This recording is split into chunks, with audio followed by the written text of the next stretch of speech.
Саламатсыңар окуучулар. Бүгүн биз Кыргызстан тарыхынан маданият өнүгүү жылдарында деген теманы өтөбүз. Хронологиябыз 1964-1990 жылдар. Сабагыбыздын максаты 1960-90 жылдардагы билим берүү, изилдөө иштерин өнүгүшү жана адабият, искусство тармагындагы жетишкендиктер жөнүндө маалымат аласыңар. Анда эмесе сабагыбыз башталды.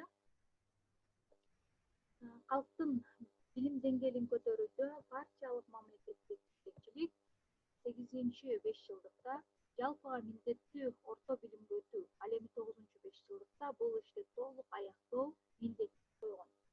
Кыргызстанда бул милдетти аткаруу үчүн биринчи кезекте жалпы билим берүүчү мектептердин материалдык техникалык базасын чыңдоого көңүл бурган. 1966-1985 жылдары республикада 869 жаңы мектеп курулган. 1985-1986 окуу жылында жалпы билим берүүчү мектептер 1654 болгон. Анын 83% айыл кыштактарда жайгашкан, бирок алардын ичинде нескилиги жеткен 300гө жакын мектеп болот. Бул мезгилде жалпы билим берүүчү мектептерде массалык кесип ээлерин даярдоо ишине чоң көңүл бурулган.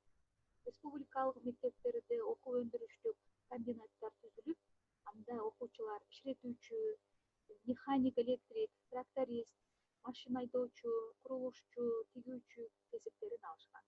1965-жылы 17 кесиптик техникалык окуу жай болсо, 1990-жылы 118 кесиптик техникалык окуу жай иштеп турган. Бул жылдарда жогорку жана атайын билим берүү иши да өркүндөтүлгөн. Бул жерде көрүп тургандай, жогорку окуу жайлардын жаңы имараттары курулган. Мисалы 1965-68 жылдары Фрунзедеги политехникалык, Айыл Чарба, Денетапия, Жувальскийдеги пединституттардын жаңы окуу имараттары курулган. Мындан сырткары 1967-жылы Кыргыз мамлекеттик искусство институту ачылып, республиканын музыкалык билим берүүчү борборун айланган. Бул институт 1974-жылы СССРдин эл артисти Бүбүсара Бишеналиеванын ысмы ыйгарылган.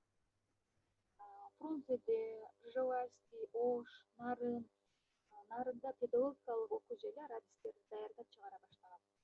Жогорку билимдүү адистерди даярдоодогу салым үчүн Кыргыз мамлекеттик университети 1973-жылы Эмгек Кызыл Туу ордени менен, 1983-жылы Кыргыз Айыл Чарба институту Ардак белгиси ордениге татыктуу болушкан.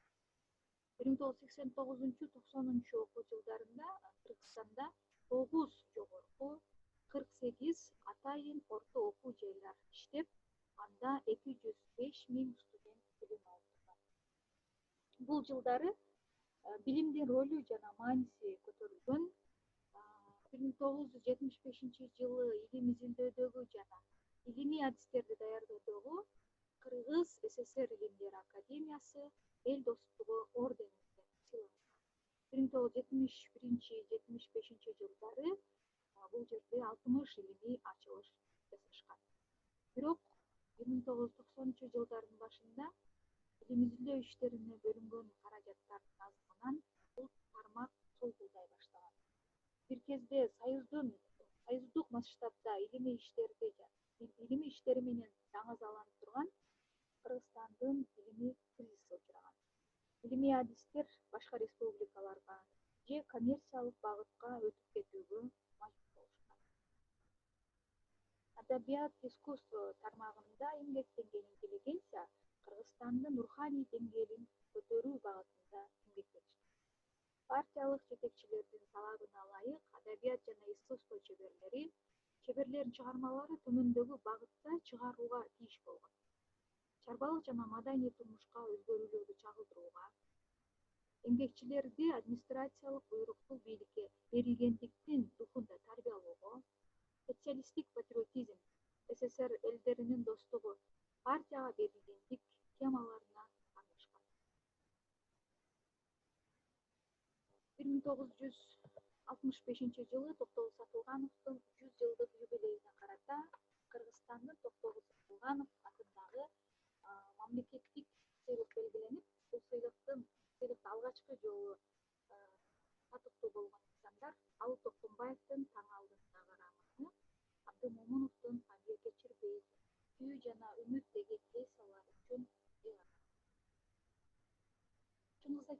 Алардын чыгармалары ушул кезде бир эле кыргыз элине эмес, дүйнө элдерине белгилүү болгон. Анын китептери 8 миллион нуска менен дүйнө элдерине 50дөн ашык тилдерде которулган. Ал 2 жолу 1968-жылы Жаным барым Гүлсары, 1983-жылы Кылым каарытары бир күн аттуу чыгармалары үчүн СССРдин мамлекеттик сыйлыгын болгон. 1978-жылы Социалисттик эмгектин баатыры наамы чыгарылган. 1980-жылдары кыргыз эдебиятында дагы жаңы бийиктикке көтөрүлүп, калктын кукулуна толгон чыгармалар жазды. Алар Өлгөлбай Сыдыкбеков замандаштар, Шүкүрбек Бейшеналиевдин Болот калем, Эсенгул Ибраевдин Өмүрлүү дарак деген чыгармалары жазды. Кино искусствосуна келе турган болсок, 1960-1980-жылдары дүйнө элдерине белгилүү болгон кыргыз тасмалары. Мисалы алар эрте жаздагы турналар, Караш ашуусунда атылган ок, Мен Киашан, Биздин балалыктын асманы, Ысык көлдүн кызгалдактары, Кызыл алма, Ак кеме, Улан, Ак Элбирстин тукуму деген кинолор, тасмалар чыгарыла баштаган. Бул фильмдердин көпчүлүгү СССРде жана чет мамлекетте өткөрүлгөн кинофестивалдарда жогору бааланган. Кыргыз кино искусствосун өнүктүрүүдө таланттуу режиссерлор өздөрүнүн чоң салымын кошкондор Төлөмүш Үкеев, Болот Шымшиев, Геннадий Базаров жана Сооронбек Садырбековдор болгон. Мындан сырткары кыргыз киносун көркүнө чыгарган атактуу артисттерибиз Рыскулов, Чокморов, Жумаделов, Кызыкеева, Күйүкова, Турсунбаева жана Күмүшалиевалар болушкан. 1970-1980-жылдары Кыргызстанда композиторлор ар түрдүү жанрдагы чыгармаларды жаратышкан. Алар Жумакматов, Молдобасанов, Саввесов, Абдыраев, Бегалиевдер болушкан. Мисалы, Бегалиев 1984-жылы бүткүл союздук кароосунакта биринчи орунду жеңип алып, ЮНЕСКОнун сыйлык стипендиясына. Бул композиторлор операларга, театрда коюлган спектакльдерге жана кинофильмдерге өздөрүнүн музыкаларын жазышкан. Андан ары кыргыз скульптура өнөрүн өнүгүшүнө Лениндик сыйлыктын лауреаты, социалисттик эмгектин баатыры Тургунбай Садыков көрүнүктүү салым кошкон. Анын 1978-жылы «Революциянын каармандарына» аттуу манифести ачылган. Бул эмгеги үчүн Садыковго 1980-жылы СССРдин мамлекеттик сыйлыгы кыйгарылган. 1985-жылы бул жерде скульптура боюнча эл аралык ойын өткөрүлүп, бул иштер Кыргыз Республикадагы искусствонун өнүгүүсүнө көзөмөл болду. Ушул эле жылы Улуу Ата Мекендик согуштун 40 жылдыгына карата жеңиштин эстелиги ачылган. Спорт тармагына келе турган болсок, Кыргызстанда спорт советтик доордо гана калыптанып өнүккөн.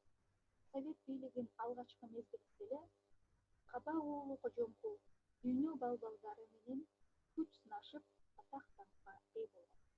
Бул жерде Кожомкул балбандын боюн узундугу, салмагы боюнча маалымат алсак болот.